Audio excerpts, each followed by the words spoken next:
ಗಡಕಲ್ ತಲೆ ಬರ್ತಾ ಇದೆ ಸರ್. ಸ್ವಲ್ಪ ಸೈಡಿಂದ ಸರ್, ಸಿಎಂ ಸರ್.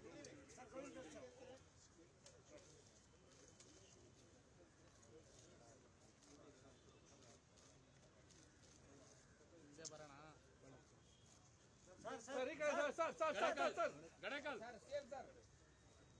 ಸರ್ ಈ ಕಡೆ ಸರ್, ಸ್ವಲ್ಪ ಸರ್, ಸ್ವಲ್ಪ ಈ ಕಡೆ ಸರ್. ಆಯ್ತು ಸರ್. ನೀ ಕೂತಿರೋ ಕಡೆನೇ ನಾನು ಬರ್ಬೇಕು. ಸರ್ ಈ ಕಡೆ ಸರ್, ಈ ಕಡೆ ಕೂತ್ಬಿಟ್ಟು ಅವರೆಲ್ಲ ಇಲ್ಲಿ ನಿಂತಿದ್ದಾರೆ. Mobile sir.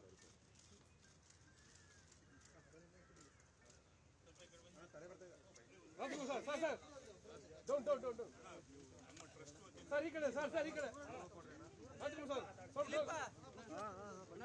ರಾಜ್ಕುಮಾರ್ ಸರ್, ಈ ಕಡೆ 127ನೇ ಜಯಂತ್ಯೋತ್ಸವವನ್ನು ಆಚರಣೆ ಮಾಡ್ತಾ ಇದ್ದೀವಿ.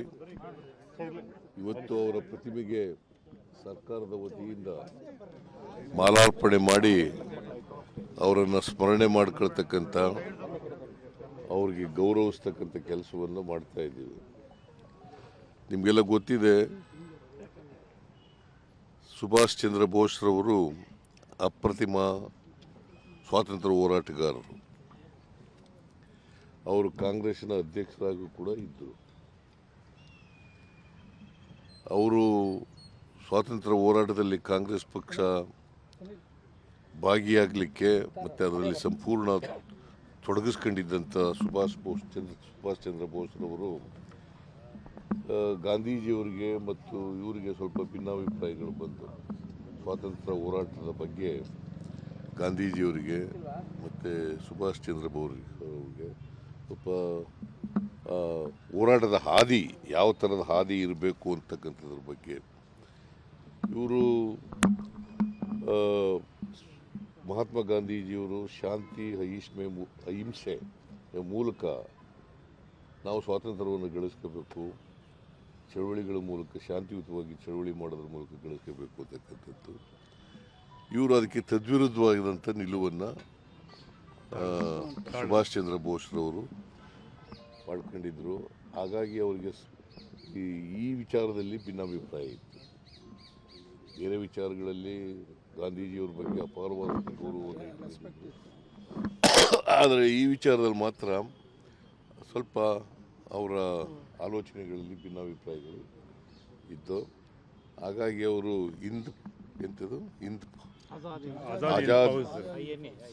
INA ಇಂಡಿಯನ್ ನ್ಯಾಷನಲ್ ಆರ್ಮಿ ಸ್ಥಾಪನೆ ಮಾಡಿ ಅದರ ಮುಖ್ಯಸ್ಥರಾಗಿ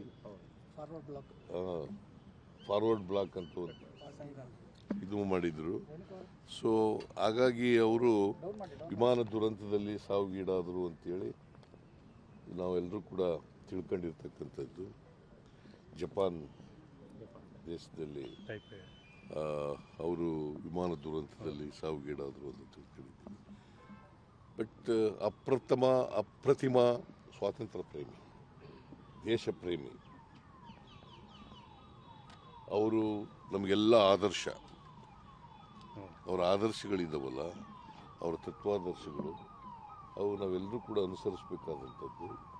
ಸೊ ಅದೇ ಅವರಿಗೆ ಸಲ್ಲಿಸ್ತಕ್ಕಂಥ ಗೌರವ ಅಂತಕ್ಕಂಥ ಮಾತುಗಳನ್ನು ಈ ಸಂದರ್ಭದಲ್ಲಿ ಹೇಳಲಿಕ್ಕೆ ಬಯಸ್ತಾ ಇದ್ದೇನೆ. ಅವರನ್ನು ಇವತ್ತು ಸ್ಮರಿಸ್ಕೊಂಡು ಅವರ ತತ್ವಾದರ್ಶಗಳು ನಮಗೆ ದಾರಿದೀಪ ಆಗಲಿ ಅಂತೇಳಿ ಹೇಳ್ತಾ ನನ್ನ ಮಾತುಗಳನ್ನು ಅವರಿಗೆ ನಮನವನ್ನು ಸಲ್ಲಿಸಿ ನನ್ನ ಮಾತು ಮುಗಿಸ್ತೇನೆ.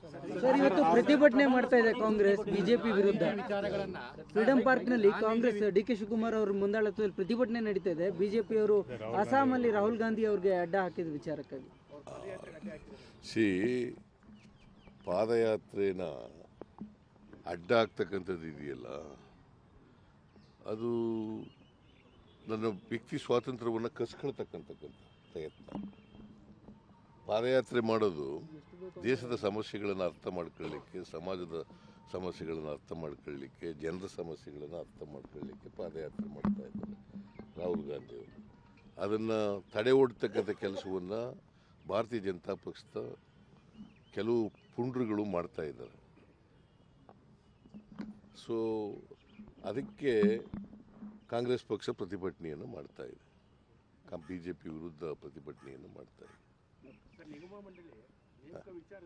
ನೋಡಪ್ಪ, ನೇಮಕ ವಿಚಾರ ನಾವೆಲ್ಲ ಕ್ಲಿಯರ್ ಮಾಡಿಕೊಟ್ಟಿದ್ದೀವಿ, ನಮ್ಮದೇನು ಇಲ್ಲ. ಈಗ ಇನ್ನೊಂದು ಸ್ವಲ್ಪ ಇದನ್ನು ಅಂತಿಮವಾಗಿ MLAಗಳದೆಲ್ಲ ಕ್ಲಿಯರ್ ಆಗಿದೆ. ಕಾರ್ಯಕರ್ತರು ಇದು ಮಾಡುವಾಗ ಸ್ವಲ್ಪ ನಮಗೆ ಶಿವಕುಮಾರ್ ನಾವೆಲ್ಲ ಕೂತ್ಕೊಂಡು, ಸುರ್ಜೇವಾಲ ನಾವೆಲ್ಲ ಕೂತ್ಕೊಂಡು ಅದನ್ನೆಲ್ಲ ತೀರ್ಮಾನ ಮಾಡಿ ಸುರ್ಜೇವಾಲನ ಕೈಲಿ ಎಷ್ಟು ಕೊಟ್ಟಿದ್ದೀವಿ.